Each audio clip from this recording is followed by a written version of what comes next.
in there. It says here, so I don't know where the camera.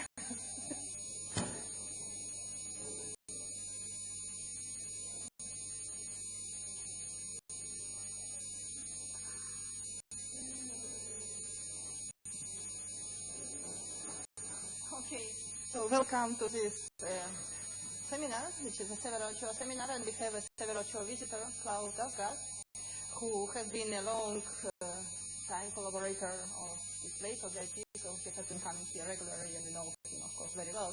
So this time he gives us a seminar about his recent research.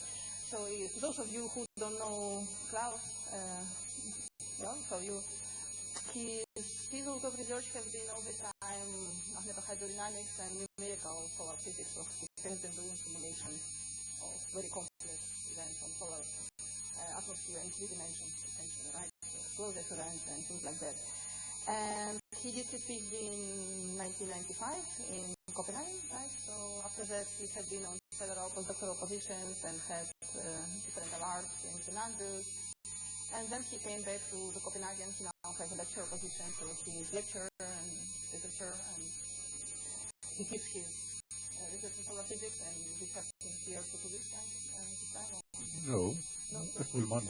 A full month, so great. So we hope to enjoy this seminar today. Okay, please. Thank you very much. And thank you for providing financial support, so I was actually able to come down here, visit Tenerife once again, this time for a full month. What I'm going to talk about is some of the work that I'm actually doing together with Fernando, who's not here for obvious reasons. His back problems has flared up again, so he's staying at home and enjoying painkillers, etc., unfortunately. So what I'm going to talk about is these small-scale explosive events that actually take place in the solar atmosphere. And I'll do that in 2 steps here. First of all, I'll start showing you some of the observations that are basic for doing some of these models, and some of the background for actually putting up models that we can actually deal with. And then afterwards, I'm going to discuss some of the models that are being used to try to explain what actually goes on and try to forward our understanding of the jets that take place in this region here. Now, one could easily start saying, well, why are we interested in coronal hole jets, and why not jets anywhere else on the sun? And first of all, for the non-solar part of the audience, which is very small, I guess, is that if we look at the image like this here, then this is an image taken by Yuko a long time ago, and it shows you plasma of the order a few million degrees. And you have these black areas up here. You can't see it like this, of this here, which is known as a coronal hole. Now the difference between the bright and the dark regions here is that in the area where you have a lot of this emissivity in X-ray, namely down here, you have basically low-lying closed magnetic field structures. While what we see in the open dark region is magnetic field, which is like a dipole field which fans out and gets very, very far away from the solar atmosphere, and in fact reach all the way out to Earth and much further away. So this makes one very important thing, and that is in principle that the magnetic field structures we have in these regions are much simpler, and therefore the phenomena that takes place, they're much easier to actually provide models of. And that's why we're actually going to look at these regions and try to see what is going on, and can we use some of these things to make further observations and things like that. Now, everything we're talking about in this talk will be related to magnetic fields. So one will immediately start asking, what would a field in that particular region actually look like? And is it possible to give us any particular model of that? And of course, when you try to do that, you can come up with observations of the sun, which tells us about the magnetic field component from the surface. And one of the places where this is difficult is actually in the polar regions, because one of the simple things we can do is look at the normal component, which is the one that points towards us. But on this curved surface towards the poles, this is actually a very complicated measurement. So the inaccuracy in these regions is quite large. But this is an attempt to do this, which was actually on one of the front covers in 2009 of Astrofísica journal. And what we see here is measurement of the strength of the normal component. So somehow they actually changed it and figured out what the field should look like. And what we're seeing is that in general we have a weak field, which is the yellow one in the background here, which is not very strong. We have a strong components in all the red dots of one polarity, and you see there's a few blue dots scattered around, which has the opposite polarity. And this is where we basically come back and say that the main field structure of the coronal holes is basically a unipolar field sticking out with a little bit of pollution in it. And it's this pollution that's actually very important for what goes on.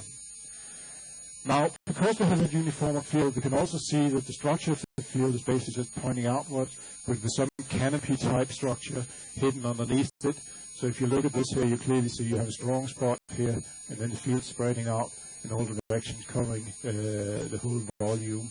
So you have a region underneath these where you actually can have nearly horizontal field, where it actually combines the two regions. And this is important for what's going to happen later on as well. Now, when you have this opposite polarity magnetic flux there, you actually allow for different things, namely that you have closed small loop structures. And between these, you of course can have opposite directions of the magnetic field compared to what you have in the strong background field. And in these locations, you can have interaction which releases magnetic energy and actually is the driver for this. And that the dot jets is quite obvious. When Instituto was launched in 2007, they actually got much higher both space and time resolution of these regions and in general of the Sun. And this is an image where they have been doing a little bit of faking, because these funnel-like structures you see like here and here are just trying to highlight what is actually location where we're looking for these particular jets.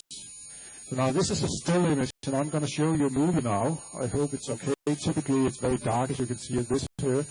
And what you're seeing is a time evolution of this, where you have the same region. This is a snapshot from the movie, and where you see this kind of bright features, which is where you have these small low-lying loop-like structures, and they interact with the open field, and you see something like this here, bright emission coming and shooting up at random locations from this particular location. So let's have a go with this. So this is observation that covers about 4 hours, 40 minutes altogether. And if you look in this region, you can see small things popping up at different locations. Oops, where's my cursor now? Got haywire completely. Here we are. So you saw one clearly up here, there's another one coming here, and they're coming at different locations of different types. What you also notice from this is that despite this is some of the best observations we have, type of thing of this, it's actually still very badly resolved in terms of pixel resolution and what goes on. So a lot of things we cannot really say based surely about. So what has been done on this is to go around and say, okay, we have a lot of these informations and observations, and we actually try to start looking into what we can derive directly from these here. So if I just jump on and say, okay, this movie is going on for a little more while, but it's the same kind of things that happens, then we can take one example here, because there's a few things that are important in this here that we need to take with us to try to understand what goes on. Now this is a 13 minutes cadence observation. This is inverse, so dark here is actually locations where you have strong emissivity of the sun to make it easier to see what happens. And what you typically have in these structures is this kind of low-lying bright point region sitting here very close down to the photosphere. This is always interpreted as you have some kind of closed loops connecting positive-negative polarity. And the reason they're bright is you just need a little bit of heating, and because it can't get away, it's much easier to heat that closed loop system than an open one where the energy can basically just transport its way along the magnetic field lines. Now, on top of this, for all these jets that we are seeing, you're finding this jet region coming out, running up here, and you can see there's nothing here, and 2 minutes later you actually have a well-defined jet region where you got emissivity, and you can then start looking at a number of different measurements. How high is it? How wide is it? How fast is it moving? How long does it last? And this kind of thing.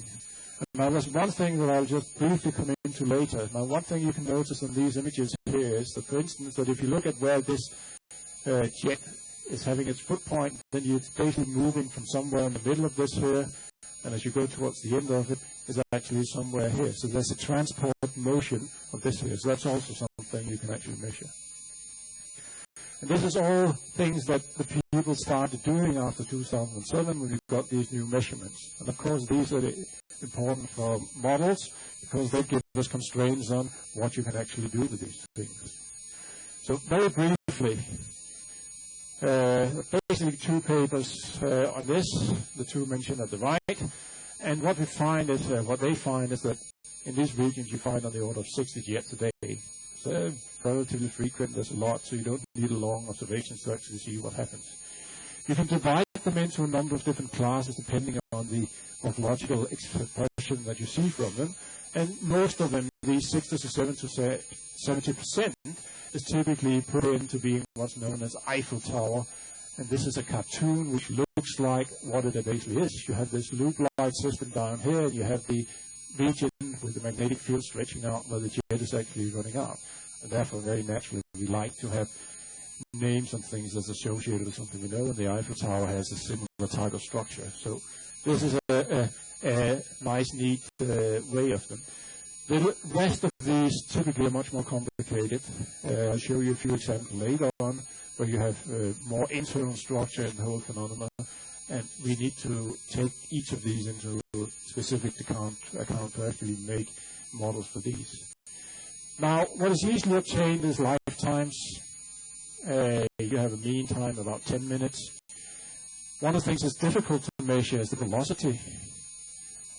All the jets we're seeing here is in the polar regions, so the only thing we can see is actually the change in the emissivity as it moves up. There's no real Doppler velocity we can use directly. And this, of course, is to bring back the good old question, what is it we're seeing? What is it that's actually getting more luminous as time goes on? Is it the same material that moves up, or is it something else? Well, at least that's what we can use to get kind of velocities. And these are in some certain range, with a mean about 160 and even peaks up to about 1,000 kilometers. They can be very fast. And you have temperatures which are twice, 3 times what the background corona typically is. And you have densities of these which are also a little bit higher than typical coronal hole values. And then there's drift velocity only up a few kilometers. Now it's very nice to have this. And then you ask now, what is actually the background for it? And then you start looking at these histogram distribution that the observers provide us with. Well, the first one here is a duration taking over about 100 jets. And the duration time, I said before, was over 10 minutes, which is about here. And you clearly see that a lot of these actually have a much longer duration, and this is not a very easy way to say that, well, we have something which is clearly have to be here around. It spreads quite dramatically. Likewise, this is the height of the jets, looking at how high they actually penetrate into the atmosphere. And there's no real clue there. They can do whatever they like in terms of height, and that depends obviously very much on both how strong are they, how easy is it to actually detect them relative to the background, and what is actually taking place in the engine that drives the whole thing. Upward velocity, yeah, I said a mean about 160. That's not too bad for this here, but you see this big spread again. So there's no very clear velocities. Now all of these are typically slightly below the typical Alvin velocity of these. So it's still propagating fast, but it's not necessarily giving up to the full Alvin velocity, but it's also clearly much faster than the sound speed in the same region. So it's something in between. So it's within the legal range of the velocities that we can actually have. We can say something about the width. And we have a drift velocity here, which is tiny, a few kilometers per second. So all of this is something that we somehow have to make models with and actually be able to reproduce something within these very broad schemes that we have here. So they put some, but not very strict limitations on the models in the end, fortunately. Now, I told you that we had these different types of models. So just very briefly coming back, this is a more clear definition which came up in about 2010 by Bohr et al. They were looking at these jets and saying, okay, instead of this standard jets and the other 30-ish%, we actually look at a number of these and go around and say, okay, we have still this standard jet. That's clearly that's a simple one, and we are fine with that kind of Eiffel Tower definition of that. But they also came around and said, okay, we can actually go back and say all the other ones, these irregular ones that doesn't really fit into the Eiffel Tower, quite a number of these actually fit into a different regime, namely what they termed blowout jets. And if you look at the cartoon at the right, and the two top ones, basically just back to the Eiffel Tower idea, it's the same cartoon, but the later one further down implies that something much more complicated in their mind is actually going on. And the important thing here is the term blowout. It implies that somehow this structure is actually having an eruption at a certain time, and it's ejecting material. Now, the jet we saw before in the Eiffel Tower one is typically quite hot, these 3 to 8 million degrees, but these can actually be cold. Cold means you have transition region temperatures, not coronal temperatures. So what they are lifting up is dense cold material from somewhere in the atmosphere and jumping it out into the atmosphere. So it's also been related that these are actually a kind of mini coronal mass ejections taking place very low down in the atmosphere. And in Israel in 2010, we're actually looking at the sun and found there's a lot of these small kind of eruptions taking place all over the sun. And it seemed like a lot of failed CMEs, which never came out from the surface of the sun. So this looks like an ideal place to actually look for what goes on in this here. And the important thing with this difference is that we have this combination of both hot and cold plasma, basically at the same, more or less core-aligned occasions, actually moving out of the jet as it moves out. The one thing that strikes me as being a little bit strange is that this is the kind of picture they presented when they argued about these blowout jets. I would expect to see something more glamorous in the sense that actually very clearly being able to see that you have blobs of plasma somewhere up here in the stream, and not really this here, which to me looks, okay, I have a slightly more enhanced low-down structure, but not really anything serious going on in this here. So let's go on. They didn't present anything, but there are other speakers which have actually been looking into this here. And in this movie here, this work by Magnetically from 2011, they're also looking at a coronal hole region, but this time it's one which is much closer to the equator, which means you have a more head-on look at it. And the interesting thing here is that in this XRT X-ray image from Hinode, you can actually see you get blowouts, you get material being ejected. And if you look carefully, just after ejection, especially on the right-hand side, in this region here, you can see an enhancement of intensity which is moving out with time and flopping out. So this one is clearly creating eruptions. Now the other interesting thing with this one is that the same region here actually did this 4 times in about 30 minutes. So this is the first time that we really have something which has, in these small jets, a reappearance producing, okay, whatever structure, underlying structure, is actually able to reproduce the same kind of things a few times within a certain time frame. So this here looks like a combination of the standard Eiffel Tower jet and this blowout model, which then becomes unstable and actually repeats itself with a blowout for a number of times. Now you also see that with this here, we are still very much confined in terms of spatial resolution. So if we really want to see what goes on, we would like to have something much higher resolution to really get the details of it. That's always the problem when you get to these more isolated structures on the sun. Now, this is a slightly different type of jet. It's bigger than the other ones we've seen, but not by a huge amount, but taking at the edge of the sun. And what you see here is, again, that you've got something strange being thrown out with high velocity, comes here, and this has a clearly twisting, untwisting motion. So this looks different from what we've seen in the other cases. And you also in this one notice, if you clearly look at it, that after some time you actually have material slowly draining back to the solar surface again. So this is an example which is different and where we don't really know what goes on, and I don't think anyone has tried to directly model this, but just use it for characteristic of what goes on. What has been done, on the other hand, is a different observation. This was done in 2008, where I don't dare pronounce this Greek's name, but using the stereo mission. This is two spacecrafts looking at the sun from different directions, looking at the same phenomena here, and you have the two images, stereo A and B up there. And the important thing about that, having these double view, you can actually triangulate the structure that you see in the whole thing, and you can start getting some three-dimensional information of it.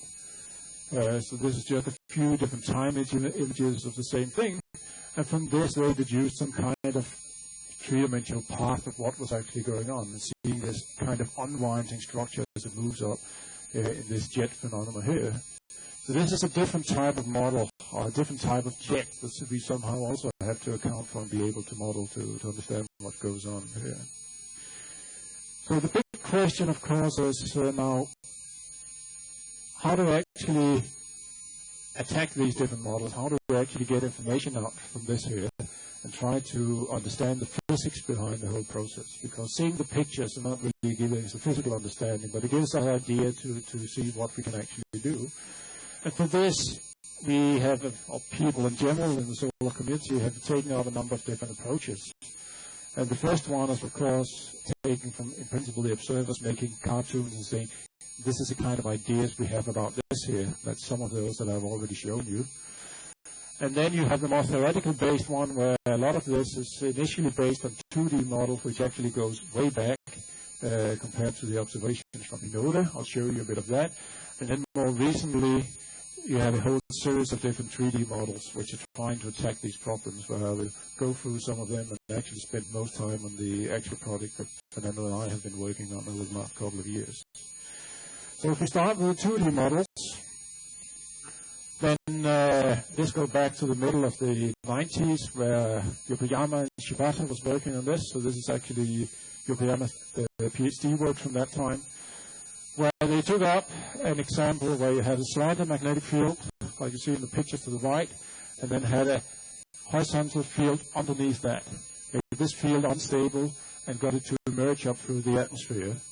And what you're seeing as the bubble in these images here is actually the emerged field. And these are indications of the field lines here. And what you see typically here is that this is the emerged field. It interacts strongly with the overlying field, and in this case, the magnetic field orientation in these two have opposite direction, which favors magnetic reconnection, so you get the field lines reconnecting and actually ejecting material with high velocity. So this is what you get here. You get high flow speeds coming up and down. You're creating something hot down here, and you get a hot jet coming up here, and you have a colder area here, which is also seen launching material a lot. So you have a mixture of basically everything on this particular scale here. Now, the disadvantage with this is that you're having a confined 2D slab underneath it, and you just make that unstable, and it makes a lot of constraints.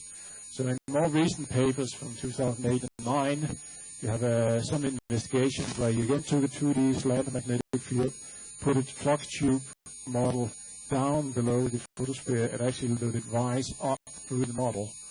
And in this case here, you get a scenario which looks like the one you have up here, where you have emerging field in this bubble here, you have a hot loop system over here, and you actually have a current sheet. Now, the interesting thing with this one was that after things had emerged, you get a jet phase creating a jet going up, but you actually got these two, the emerging region and the hot loop region, standing and oscillating, building up, going forward and backwards. So you got this kind of things. You have a kind of information, a current sheet allocated here, which is changing direction, implying that flow is going in different directions. This is something which at present have only really been seen in 2D. So this is an interesting phenomenon that may or may not take place in the real thing. At least we haven't seen anything like it in 3D simulations for real. Now, if you go back and say, well, I showed you the nice stereo observations of the spiraling jets, and one of the authors was Payadi Chen, and he, a few collaborators, went back and said, okay, we would like to model this, and try to do something where we can actually get a model of this particular event here. So they set up a very easy model in the sense that they had a plane representing the photosphere. with the uniform magnetic field out here and an opposite polarity patch in the middle here. And if you do that, you get a magnetic field structure like the one you're seeing on the image, where the important thing is that you get a magnetic null point up in this location here. A magnetic null point implies the magnetic field is vanishing. And 3D that implies you have magnetic field coming from two directions, spreading out and defining a surface. And this surface actually divides the two different regimes that you are in. And this surface is the one you can see actually coming out here, as known as a fan surface. And you have the two axes coming in here, the white and the blue one, and the null point in here. Now, to get this acting like the model, or the observations, what they were doing was imposing rotational twist of this unipolar area in here, so basically twisting up the magnetic field. Continuing doing that for a long time. And what happens is that you're twisting this in time, you are basically building up the field here, it starts expanding because you put more magnetic energy into it and has a stronger pressure than the rest. And at some stage, you're getting into a situation where, I'll show you a different picture, these isosurfaces you have here is strong electric current that propagates up, and you get these kind of curved structures going up. Now, why do we get that? Now, in this case here, everything is rotational symmetric. This one is skew in comparison. That's a later work they've done. And in that case, because of symmetry in the imposed thing, in principle, you continue twisting for a very long time. And because everything is rotational and symmetric, you need something to actually trigger an instability to get something which is not properly aligned. And in this case here, it looked like that eventually what you get is a very twisted area in the center here. Because if you have a twisted area, if that twisted enough, you get a kink instability. And that kink instability is enough to actually disrupt the symmetry in this case here. And what you're getting in the end is a setup where the null point, which is nicely confined up here, actually get very distorted. You get a current sheet here, and you start to have a reconnection which allows for actually transporting magnetic flux out of the region and give the kind of phenomena you've seen here where the current is actually spiraling up. Now, if you do this, or do it in the slightly tilted version, then you have the same thing here. This is what's going to happen, and you see in this case here, they just continue twisting and twisting. That implies that you build up magnetic energy, you release it very fast, lower the energy, you build it up, you get to a threshold, you can actually get several of these twisting eruptions coming from this particular model here. So this is a nice way of giving it cartoonish evolution of that twisted rope and saying something like this here may happen. Now one can then, of course, put up the question of how much twist do you need to put in, and how realistic is that on the sun? How easy can we make something spin? In this case here, you actually need it to spin quite a lot before these things are happening. So this is one of the weaknesses with this idealized model here. Now, the second approach you can take is the one that Thibaut Tork and colleagues took in 2009. Instead of having this simple magnetic field they put in, as you see in the top left here, why does this always disappear? Here we are. A simple arcade magnetic field with a twisted structure. This is in cross-free equilibrium initially. And then this location out here is, okay, let's emerge a small dipole region into this and see what happens when these actually interact. And what you see is what I have in the movie on the right-hand side, where this dipole field you get from this, this here actually starts interacting very low down with both this side of the field, and later on you see it all interacts with what is on the other side. So there's a lot of interaction going on to create this very impressive event that appears in this situation here. Now, you can say that these models here are very strictly based on cartoon-like images, and we just take the extension of that and say, okay, we put a little bit of dynamics on them, and actually let them evolve from that case on. And all of these are basically assumed to be from the photosphere and pointing in towards the corona. And of course, we know that from different setups that a lot of things is actually different than what we could just cartoon-wise actually put through the corona. So we have to try models where we actually include a part of the convection zone, that things come up there and handle it in a more directed way and see what actually goes on. So what Fernando and I have been working on is a slightly different approach. We're taking an area which covers, like you see in the lower picture here. This part here below the dashed line is actually in the convection zone, where we don't have convection, but it's convectively unstable. We have a short atmospheric region, transition region going up, and then we have a very high coronal region. And within that, the blue line here is indicating a magnetic field. We put a flux rope, twisted flux rope in here. So if you look at the models, then you have the flux rope hidden down here. This change in colors here is indicating where we have the photosphere transition region. So now we make this flux tube buoyant, and a part of it is a 3D top tube, so it actually starts rising in the middle of the 3D domain and goes up. And as a background field, you can see these slightly tilted lines here. This is going to represent the open coronal field. And then we're going to look into what's actually going on. Now, this is not the first thing. You can see there's a whole list of different authors who've been working on flux emergence in different contexts. And we, of course, building on some of this in doing this. So first of all, one of the important things is now we have a certain twist of this tube as it lies deep in the convection zone. And as it rises, this twist, it actually changed. Because in the graph here, you see two lines. You see the full line and the dashed line. And these are represented different types of the magnetic field.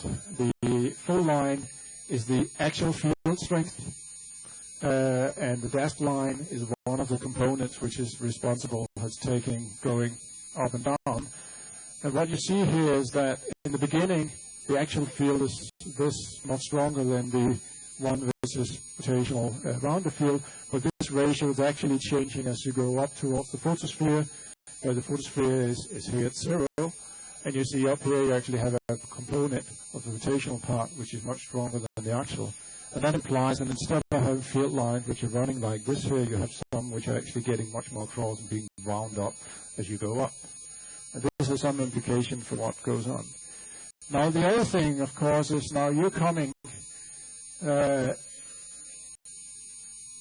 what is it? This line here is the density. So you're coming from a region which is very dense, where the tube originally is. It's sort of 10 in these units here, which is code units. And as you have to go into the corona, which is somewhere up here, you're down to a density of order 10 to the minus 7-ish. So you have a problem. You can't just take a magnetic flux tube and just lift it up. Then it's going to be very, very dense compared to the corona. So you need to have some kind of physics involved in this to actually get it going. All the way back from the 60s, Neukamp was working on saying, well, how can we get magnetic field help us doing this? And they came up with a formula like this here. And the important thing is there's a lot of known quantities on the right-hand side. All this here, these are wavelengths of the perturbation in this here. You have information about the plasma, you have scale height. But the important thing is this here. You need a certain gradient in the magnetic field before it actually is able to push its way into the corona. And this is typically what you see, that you have field coming up, it goes up to the photospheric region and then it stays there for a period of time and you get more and more piled up. And when this threshold is then reached, then you start having the explosion into the coronal region. And if you look at it, then the left one here is showing you something about the height as a function of time. And the first part up to about 60 is where everything is slowly growing up to the photosphere. It stays lingering there. The high gradient of the curve here is actually showing us the height of the apex of the tube is expanding very rapidly up and then it settles because we have a different atmosphere and a magnetic field further up that actually stops emergence. But it's very clearly that you have a rise phase, you have a settle here where you build up and then you get unstable and you can start emerging. So you need all this to actually get into the field. And here are clear examples of the change in the field which is an implication for what type of a connection you can later on have. Now the blue in here is very close to the axis. You still see it twisted along the field. The green is a bit further out, and the red here is even further out. You can see in these cases that magnetic field gets more and more perpendicular to the direction of the actual tube. So you get a main preference of the direction as it grows up. And this, of course, implies that we can make models of this emergence, saying, okay, we can orientate the emergent flux tube and the overlying field in a particular way so we actually makes the reconnection between the two most favorable. If we place it like this here, we know that initially you have a twisted field, but as it comes up, it's going to rotate. So if we make this direction being anti-parallel to this one, it of course allows it to strongly interact to the overlying magnetic field. So if we set up a model that's actually doing this, we can get something like this here. Now this is a 2D slice of the 3D model. This is showing temperature, and it's only showing from the photosphere and upwards. And what you have in the region that came up here, something not repeating itself. So this here is the emergence of the flux. This is where you have the interaction between the two flux systems. And this is hot plasma that's coming out. Whoops, that's one of the eruptions we're going to see a little bit more to later in this here. And you have the cold plasma next to it. So we have the general idea that what this model is doing is some of the things that we actually want to look at. Now when that is said, then of course we are interested in the 3D structure, and what we saw was only a slice. And in this here, we have a 3D representation of the same thing. So the slice was taken basically in the middle of this. You have plasma here in the jet coming out, which is very hot. So this is indicating a few million degrees hot plasma. You have a current sheet here where the reconnection is taking place. And you have the loop system here, which is on the right over here, which is becoming hot. And we have some of the blue lines here where you have the dark region here leading away to it. So this is what we are trying to basically understand and see what goes on in this here. The temperature is this here. We've already seen it. If we look at density, then we have some interesting things here. Now what we see is, of course, that the plasma that comes up from low down, that's the region around here, is relatively dense because it's lifting up material, but it actually gets equivalent to the transition region density is relatively fast. And close to the region where we have a high temperature here, we actually have a very low density. This movement of the field line which drags away is actually so efficient that it drags a lot of the plasma away from this region, so you get a low density region in this. On the other hand, you see there's an interesting structure here where the density in a large area is actually enhanced by a lot compared to what it should be. We'll return to that in a minute. But finally, we have something about the velocities. And here we clearly see that the jet gives us high velocities, and we have a broad region here which is actually larger than 0, but this is going from 10 to about 200, 300 and some kilometers up here.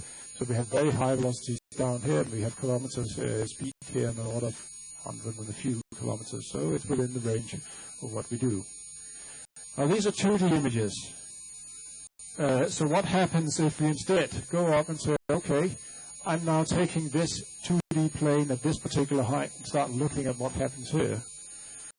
And if you do that, you get a set of images like this here, where the top one is the temperature, and the bottom one is the velocity at a certain time of evolution here. And what you clearly see is that we have an outflow region, which down here, which is very inhomogeneous. It's very spotted, so this nice 2D cartoon of things is clearly not really valid. The high velocity is a sample of something that actually is confined within some volume here. And you see that the high velocity regions are not even directly compared to where you have the high temperature regions, not directly related to where you have the high velocities. There's a certain delay between these here that goes on. If you move on in time, this picture is changing quite dramatically. You have a big, fat region which has actually been heated over time, but your velocity is now in a very narrow shell. So all of this is what we would assume also takes place in the jets that we see in the sun, that this is minkling out, and basically the reason we are seeing things the way we do is that we don't have the resolution to actually see any of these small-scale structures here. Now, picking on this, and just looking at what happens in time, then we have two graphs here. You have the black one, which is the peak velocity, and the red one, which is the peak temperature in this particular plane as a function of time, where we clearly see that, well, initially nothing really is happening. There's a little mingling around, and then it picks up, goes up, reaches a velocity which is 270-ish, and then falls down over time. And this is the time where we basically have a dynamical situation in this current sheet, and the reconnection between the two takes place. And we have a temperature which is delayed between the two. It reaches the peak later and then also decays quite nicely as we go on.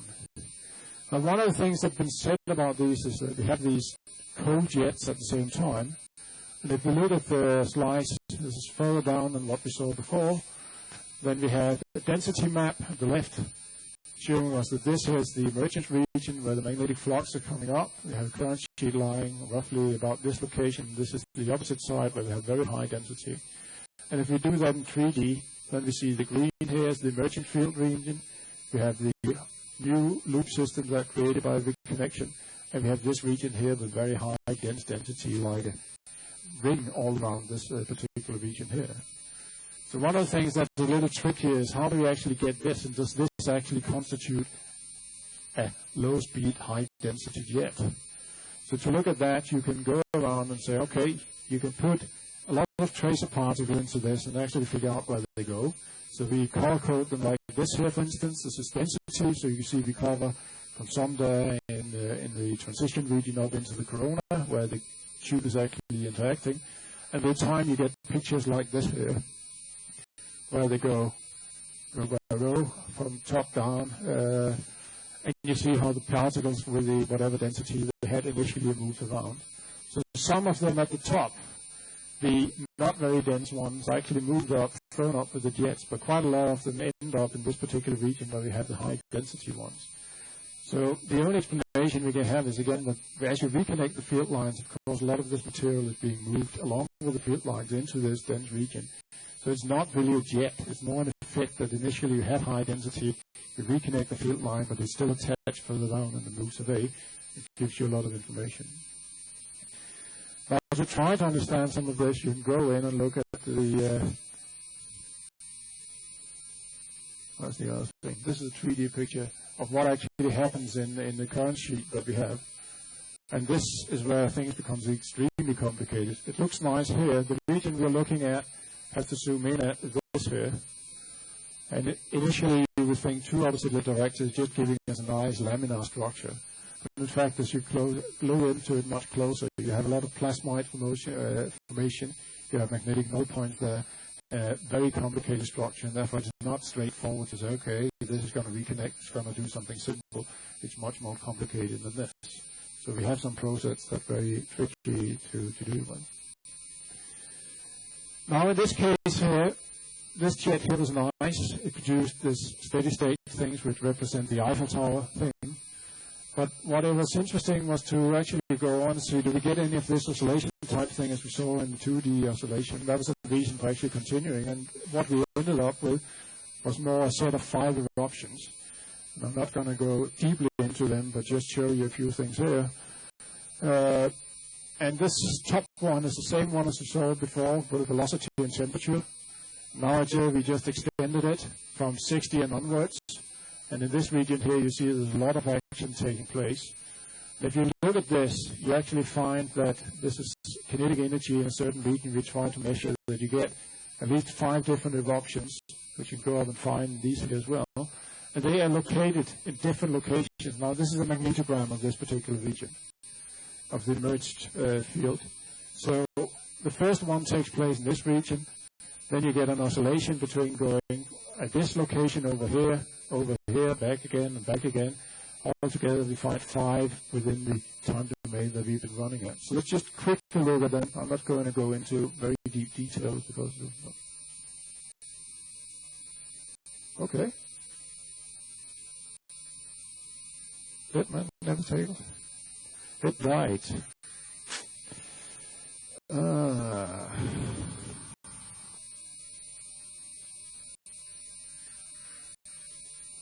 So let's try and start it again and see if it wants to cooperate.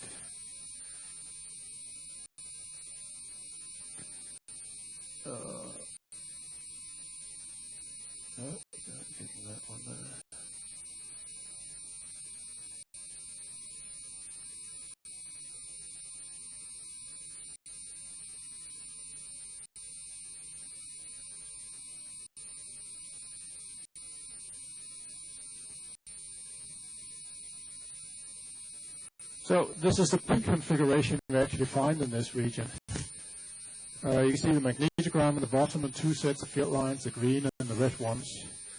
And if you look a little bit more careful and actually try to see how does this compare with these different regions, then the slice in the background is the, in principle, strong current, where that is located. And what we see is the green one is going up through a narrow area, come back here, which is what's left of the emerged field. The rest of it is reconnected in the current sheet up here, and it's put down to these field lines and thrown out in the jet in this direction here. And you see you start building up a strong current very low down here, which later on is giving you a situation, and this current sheet you have here is because of this stretching of the field along the polarity inversion line. And this is the location where you then get reconnection on the current sheet underneath it. And this ejector from this reconnection is actually pushing material upwards very fast in this direction here. Let's forget about these here. I have to complicated. Oops. So the idea is going back and say, okay, this has been seen in other experiments where you have sheared arcade type things. And this is from previous flux emergence experiments without anything else, where you end up with a strong current sheet here. And the main reason for that is you have a tube initially, and you start lifting up, but only the upper part of it. Dense material is underneath it, so you can't lift that. That's actually, you drain material down into that, so it gets heavier and heavier. And the more you merge, the closer you actually get to the central field line. And when you get to there, when that field close to there starts rising, you have field line going one direction and another direction. As you get closer and closer, these actually also get closer together here. Instead of expanding out, you actually get a current sheet built in the center. And that's the current sheet you see is wide up in the top right figure here. And when that one burns off, you get a lift up from the whole material in this particular region. So this tether carding reconnection, as is known as, that produces this kind of thing here. That is basically what I've said in this one. Now, the second one is, in a sense, interesting as well. You have a region where we now move out to the to one of the polarity regions out here, and you have a complicated situation where this is the hot region from initially, this is what's left from the first blowout, and then you get a third region in here, and this is the region that then becomes unstable. You get an enhancement of the flux emergence in that location, so you get a new blow up of that, and you get a tether carding underneath it again, and you repeat that. This is basically the same kind of situation that is repeated over and over a few times. And what you get is different things that moves up. You can see, again, in this case here, because it's a new lift up, it doesn't have very much time to actually drain material, so it's cold and dense. So in this case here, you actually have a jet that comes up with relatively cold material in comparison to the first one. So we have this kind of situation going on, and you can look at different profiles here. It's very obvious in this one, where the left one shows you density and temperature. So you have something which is cold, that's yellow temperature on the right, and you have dense material which is being shown up by these particular things here. So you clearly get a jet, in this case here, which is much, much colder than the coronal temperatures. So which fits very well with the eruptions that we had in the blowout jets as well. What it also looks like is that this here is a kind of kinky type thing. You have this going up, you have some twisting around, and we've been discussing what kind of instabilities later on you could actually infer. And there's work back in 2005 at Torres and Killen, where they were looking at one particular large scale. It's much larger than what we're looking at now. Flux rope that rises and actually twists up and makes a nice kink. In this case here, it actually stops there, never goes any further, so this is a stable one. This is one of the possibilities. And if we just look at what happens, then the region that we're into, this is time evolution of what goes on there. And you have to look at that a dozen times to try to figure out what is actually going on. The different color codes here are different type of field lines in this particular region. And what's important is the yellow one in the middle, where you have the very different colors, where the purple actually indicates that you're moving up vertical velocity with very high velocity. Now the difference in this compared to the second one is all the yellow spots you have sitting up here. You actually have a magnetic null point, which as you stress it, collapses into a whole series of null point, and this lifting up is actually going up there.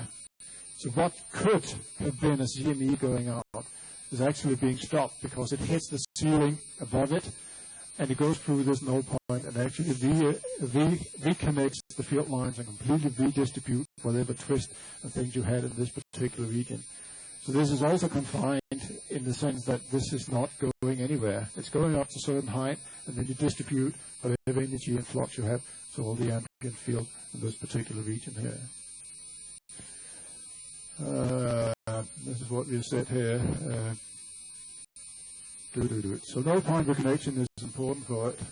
The third one follows similar rules on that because time is running fast. Going into that, the only difference here is there's no null point, but it runs through the same kind of evolution.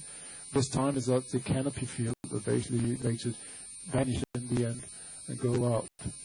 And then you can go to the later one, which are clearly similar type eruptions that we had in the previous one, and can be categorized in exactly the same way.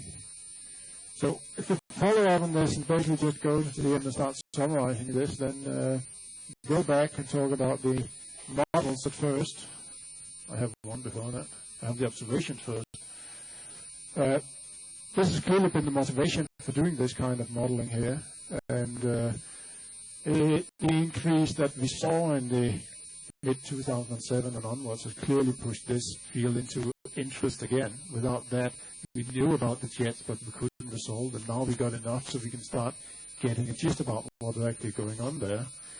We also see this large variation in the parameters, the large variation in the behavior of these, both with and without eruptions. So we need much more detailed investigation of that. Now, the interesting thing is we had a lot of these statistical analysis back in the 2007-ish. And after that, people have been start looking at individual things and see what goes on there. And I think we still need much better information about the general statistic of what is going on. And we know that there's some work in progress in actually improving this knowledge over the coming time. And one thing I would clearly stress as well is that despite the much better observation, we still need even higher resolution for this here. All the images you've seen here is basically the pixel-wise things we have, and if we really want to see what goes in there and be able to compare with any of the models we have, we need something that now I'm shooting at least 10 times higher than that. So the observer's going to have a good time producing new instruments doing this, so that will hopefully come sometimes in the future to improve this here. On the model side, yeah, all the things we're doing until now is extremely idealized in all sense. And of course, we can improve these models on a number of different parameters in a different way. But at least the good thing is that we can get some of the general behavior. We can see some of the ideas, how they relate directly to the exact models or observations we have. That's another thing. And for that, that's why we need the better resolution, because we need detailed structures of these in the magnetic field to actually build up exactly the same thing and try to reproduce observations directly. So there's a lot of things that can be done in this here. And I'll just finish this here by just showing you what it looks like if you look at the whole thing in field line space. The purple color is again where you have high velocity jetting up from this particular region here. And this is covering the time where the 5 eruptions are actually taking place. And with that, I'll just say thank you for listening.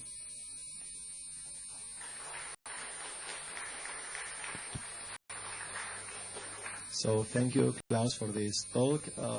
Now we have time for a fast question. Is there anyone? Okay. What determines the outflow velocities? Are they related to the overall magnetic structuring, or are they more related to the details of the reconnection processes in your simulations? In this case here, you actually have two things pushing the velocity. It seems in most of these cases that both the pressure gradient is actually quite active and the Lorentz force.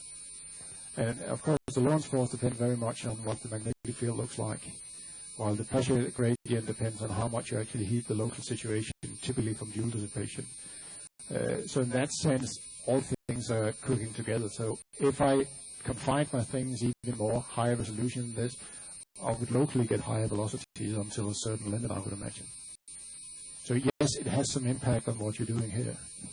Also, if I tuned the model so it was less favorable for doing a reconnection, the velocities would be smaller than what we see in this. So this case is actually set up to be the most favorable possible one in this scenario here. Okay, so if no more questions, let's thank again Klaus for the talk. Remember, you can visit him. He's going to be here for a few days. I'm here until end of December nearly. Okay, so you can visit him and ask him whatever you want. Thank you. Thank you.